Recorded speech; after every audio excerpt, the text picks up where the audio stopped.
Você certamente já deve ter ouvido falar em globalização, mas você sabe o que significa a globalização? Hoje nós vamos conversar sobre este assunto, sobre um enfoque mais geopolítico. Para falar sobre este assunto, está conosco o professor Guilherme Gallieni de Andrade Cabral, que entende muito sobre o assunto. Olá, professor, bem-vindo ao programa.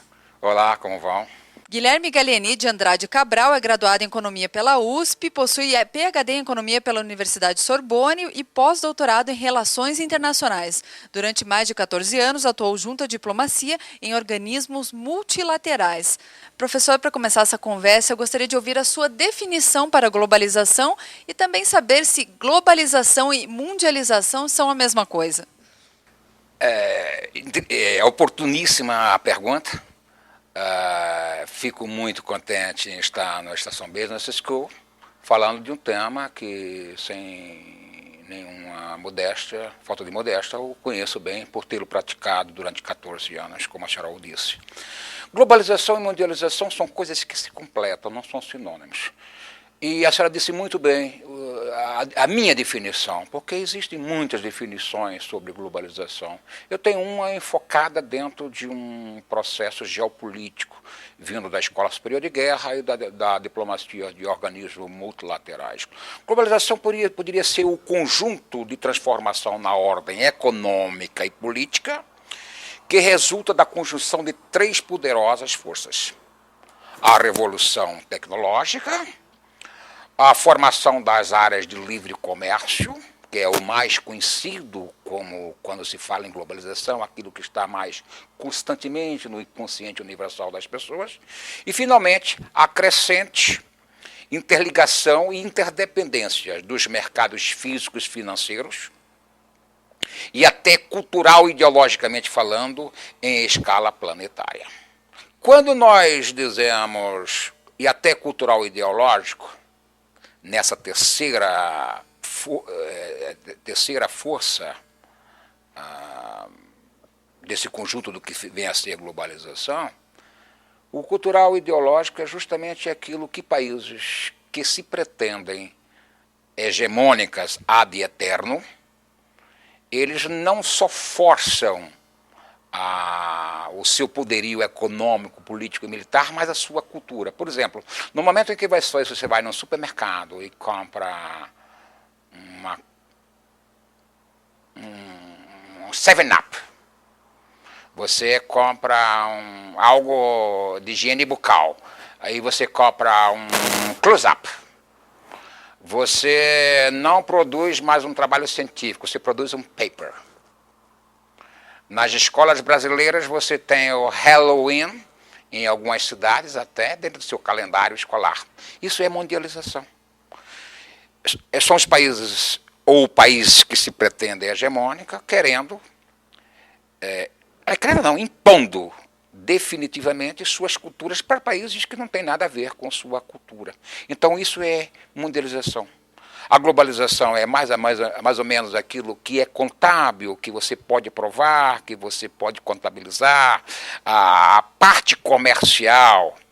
Agora, a indução daquilo que é mais subjetivo, como línguas, costumes, tradições que nada tem a ver com as nossas, isso é algo induzido e nós poderíamos chamar disso de mundialização. É você ter uma filha, que você coloca o nome de Mary Jo de Jesus e Silva. Não é um nome brasileiro. Na Segunda Guerra Mundial, em Natal, devido à presença norte-americana, os navios passavam em um certo canal, estava lá escrito US Navy. E hoje tem um bocado de pessoas em Natal que se chama Seus Navy. É algo lamentável. Isso se repete até hoje, em escalas diferentes. Mas no momento em que você coloca o nome de Diane, eu conheço uma moça que chama-se Diane, D-A-Y, E com acento circunflexo, 2 N's e um Y, Diane de Jesus. Isso é preocupante, né? É preocupante porque isso vai contra os interesses da nacionalidade, do Estado Nacional. Eu não estou pregando o xenofobismo, seria paradoxal um ex-diplomata, um pós-doutorado em Relações Internacionais, pregar o xenofobismo. Eu sou a favor de que você se internacionalize, de que você se globalize, mas sem esquecer as origens da sua aldeia. Certamente.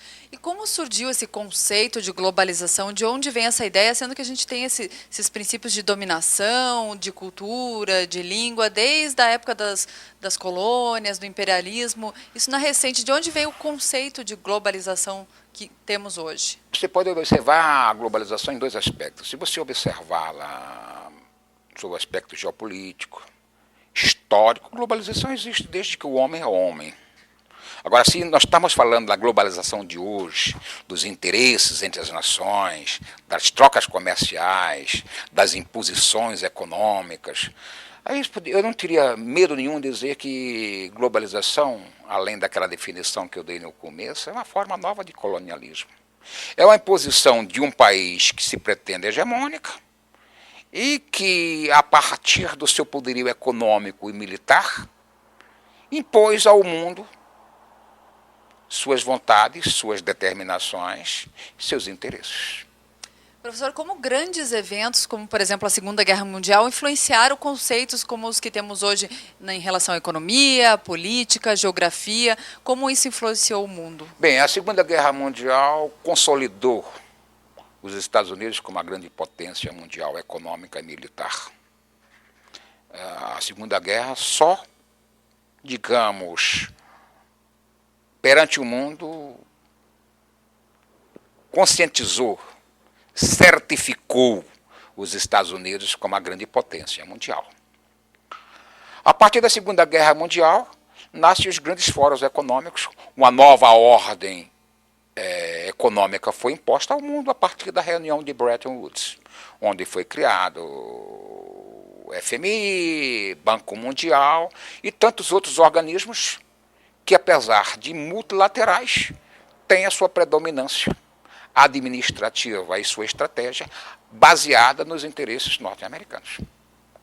Que ótimo. Nós estamos conversando hoje sobre globalização e sobre relações internacionais com o professor Guilherme Cabral, hoje nosso convidado do programa. Se você que está nos assistindo, não sai daí, vamos fazer um pequeno intervalo, mas voltamos já já.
Estação Business School, uma experiência de vida.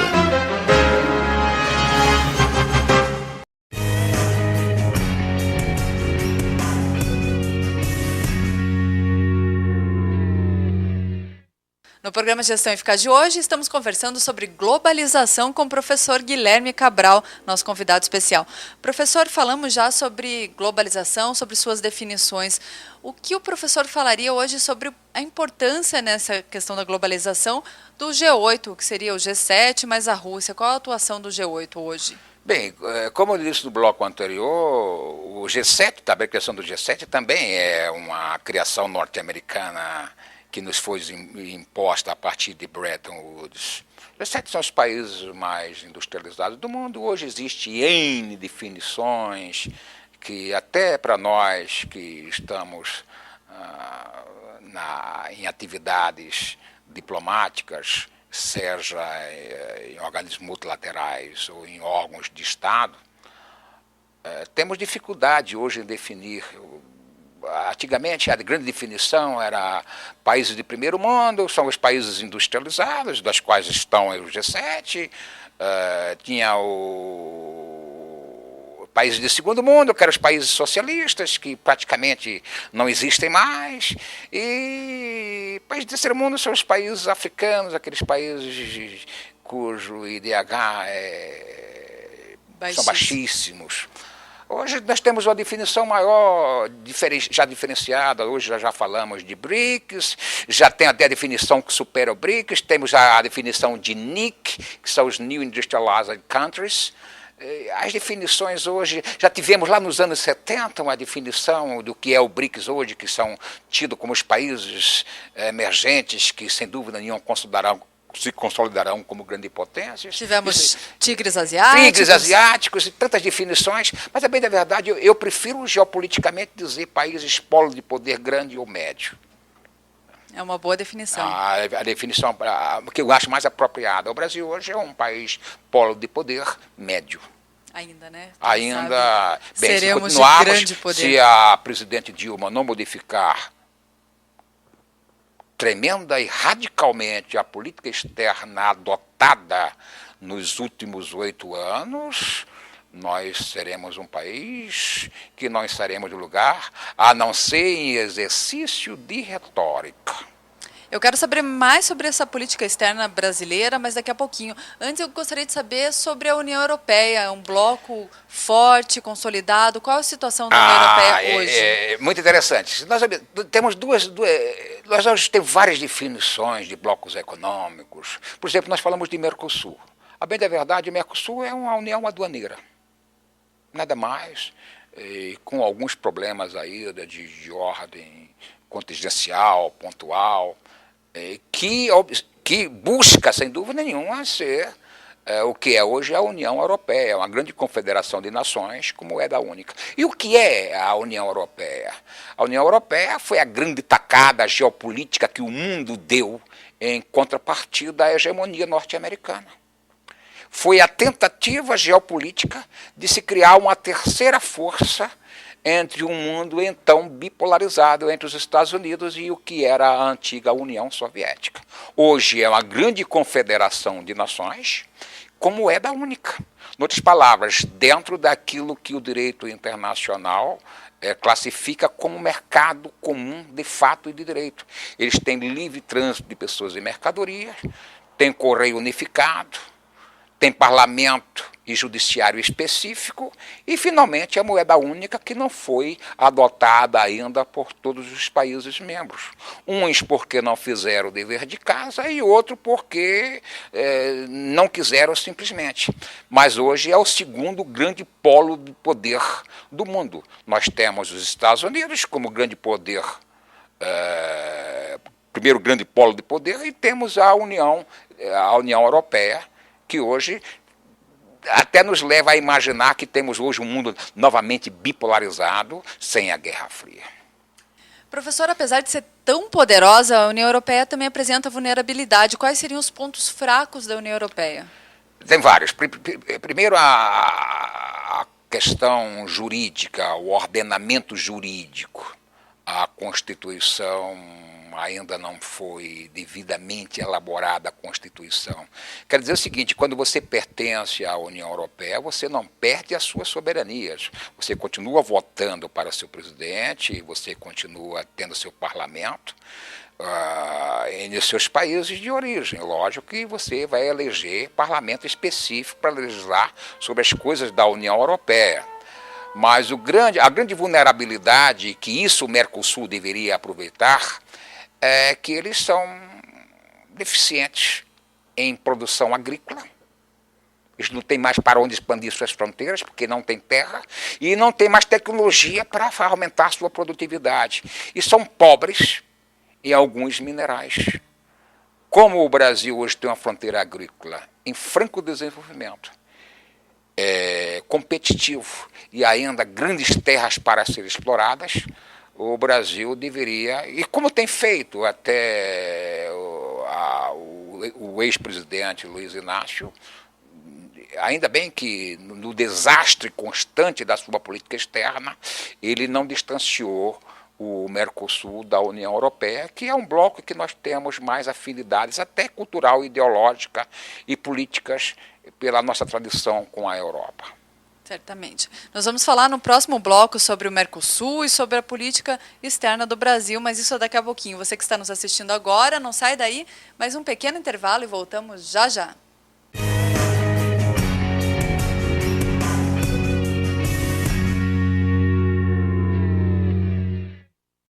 Liderança não é uma coisa que se herda, mas se conquista. Porque um líder é mais que aquele que inspira as pessoas, que envolve todos num mesmo ideal. Líder é aquele que sabe que mais do que ensinar, é preciso aprender o tempo todo. É assim que se desenvolvem os líderes. Que transformam as organizações e a sociedade. Estação Business School. Mais que um MBA, uma experiência de vida. A TOTUS está ao lado de quem faz o Brasil crescer. Mais de 1,5 milhão de estudantes são acompanhados por nossos softwares. Assim como contribuímos com a gestão de milhares de pequenas, médias e grandes empresas. Acredite no Brasil. A TOTUS acredita na sua empresa. Ligue 0800 70 98 100 ou acesse totus.com. TOTUS, igual, sendo sempre diferente. TOTUS.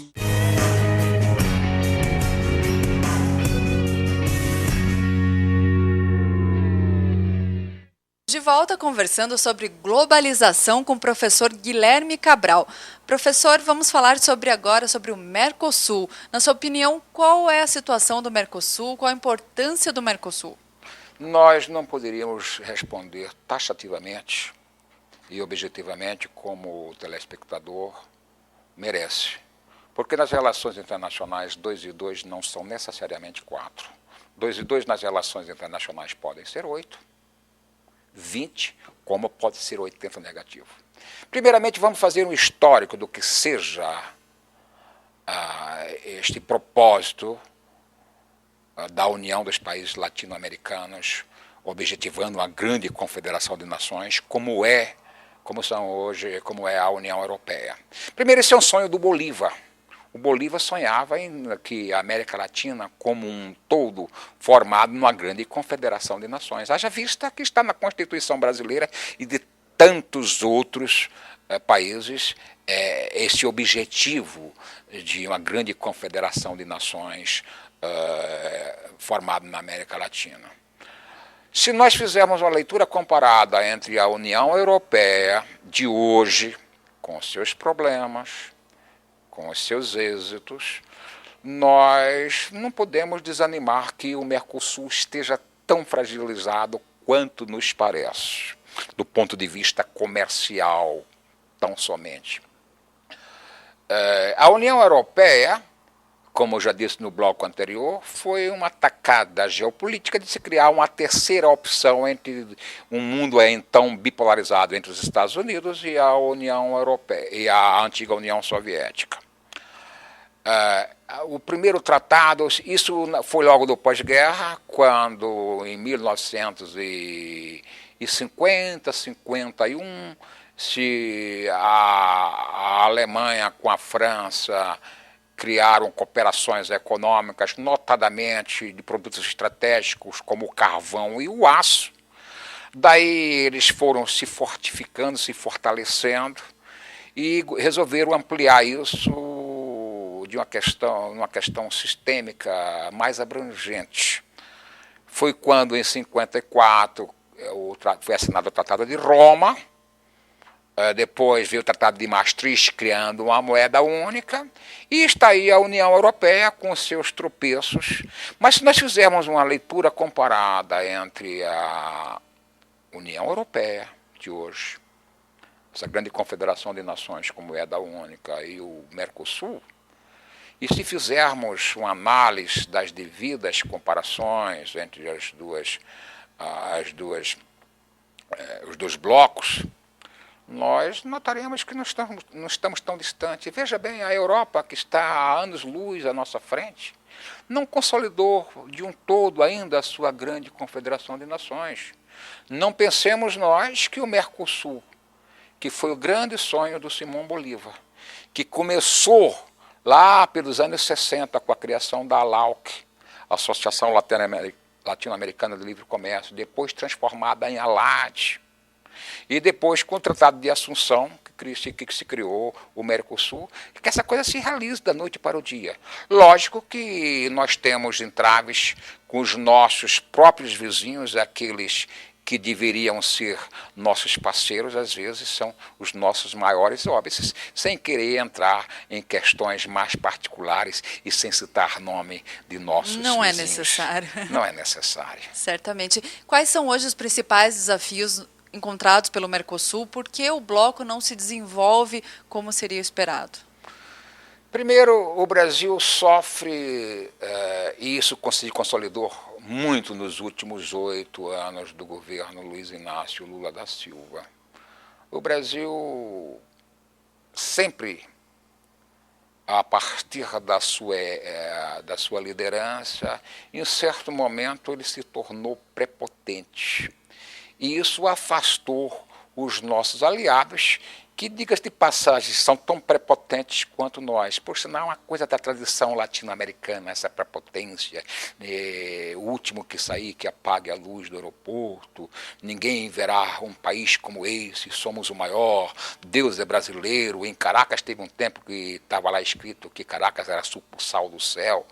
Tem umas coisas assim meio absurdas para nós entendermos nesse sentimento patriótico desenfreado latino-americano. Que anda cada vez mais forte, mais populista. E fora de contexto. A bem da verdade, os 8 anos do último governo, eu procuro adjetivar de uma maneira mais... que não fira a sensibilidade. Mas eu não encontro um adjetivo mais apropriado do que desastre. Desastroso. Quais foram os principais erros na nossa política externa Primeiro, nos últimos anos? Primeiro, essa loucura desenfreada que o presidente Luiz Inácio tinha, que nós temos que ter um lugar no Conselho Permanente de Segurança das Nações Unidas. Mesmo que os países todos que fazem parte da ONU, e notadamente os que são permanentes no Conselho de Segurança, adotasse uma política de boas-vindas, e o Brasil vai. Existe atrás desse desejo obrigações. Por exemplo, nós teríamos que ter forças armadas capazes de se deslocarem para qualquer lugar do planeta para apaziguar conflitos. Nós hoje temos umas forças armadas, não diria literalmente sucateadas, mas há caminho se nós não reforçarmos toda a nossa aparelhagem bélica, técnica. Haja vista os aviões que aí não vieram, os nossos... Temos um único porta-aviões. Tem outros desastres. O presidente Lula ideologizou a política externa brasileira. Nem no tempo dos militares, no tempo da ditadura ou do governo de exceção, o nome que você queira dar, a política externa brasileira foi mantida sob o aspecto da ideologia. Hoje nós tivemos nos últimos anos uma república sindical.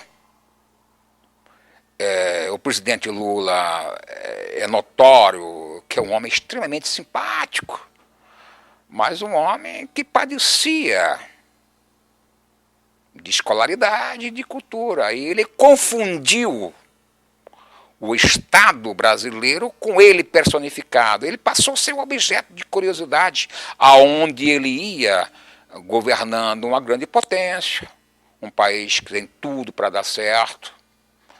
Mas ele não foi nada humilde. Ele personalizou a política externa a partir do PT e a partir do seu próprio pensamento. E como ele padecia e padece de uma escolaridade, de um certo refino cultural, lógico que seu padrão de visão do mundo era limitado. Vai acontecer com ele o que aconteceu com Lech Wałęsa. Foram objetos de curiosidade e nada mais. Ele tentou, todas as vezes que ele tentou alguns grandes passos para o Brasil, até mais interessante, e até mais viáveis do que um lugar no Conselho Permanente das Nações Unidas, do Conselho de Segurança. Ele fracassou, ele não conseguiu colocar o João Sayad no Banco Interamericano de Desenvolvimento, ele não conseguiu fazer um diretor da Unesco, ele não conseguiu fazer um diretor da FAO. O Brasil hoje é um país líder em agronegócios, a FAO é o órgão das Nações Unidas que cuida da agricultura, dentre outras coisas. Ele não conseguiu, foi desastre, ele não conseguiu colocar o embaixador Seixas, um homem de uma capacidade que o mundo inteiro consegue, não conseguiu, não pelo embaixador Seixas, conseguiu colocar na OMC.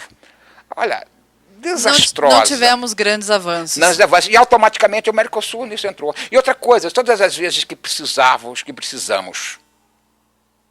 de consolidar a nossa posição, de inserir o Brasil num contexto internacional e que dependesse dos votos dos próprios países membros do Mercosul, quer os natos ou os convidados, não tivemos o seu apoio.